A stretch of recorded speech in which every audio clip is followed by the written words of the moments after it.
Hi everyone, I am Dr. Navoday Jilla, consultant physician in Care Hospital, Banjara Hills.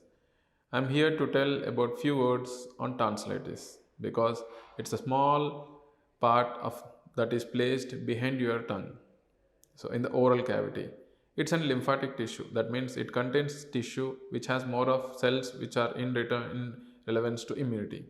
So if any infection, whether it is there in the oral cavity near the toe, teeth, or tongue, these tonsils are the organs which are going to react by enlarging themselves. So usually we see enlargement of tonsils in viral infections or bacterial infections. Usually the viruses is a common source because we have many viruses within our environment which can trigger these tonsils to enlarge and cause tonsillitis. So what symptoms we see if we get a tonsillitis? Usually the common symptoms are fever, body pains, sore throat, difficulty to swallow or difficulty to eat. These are the common symptoms what we see. If tonsillitis go to complications and spread to other areas nearby, we can have pain in the jaws, difficulty in opening mouth, ear pains, and fevers and abscess formation, localized swelling.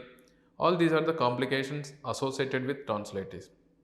So, if the virus is the cause for the tonsils, usually it will be a symptomatic treatment like antihistaminics, antipyretics, and warm water and monitoring. But if it is bacterial infection, if the bacteria is causing the infection, antibacterials are the treatments wherein earlier days we had surgery as the option for treating tonsillitis. Now we have medications, advanced techniques, so we treat with IV antibiotics and treat them. Who will be predisposing to get this tonsillitis frequently? It is child or children who are having this predisposition to get tonsillitis or who are getting frequent viral infections. So if a child gets frequent viral infections and tonsillitis, he has some predisposing factors. So it is better to consult a doctor, and if it is recurrent, then probably the suggestion of surgery will be an option. And what are the complications? If the infection is only limited to tonsils, you have the symptoms what I told you, like sore throat, fever, body pains, etc.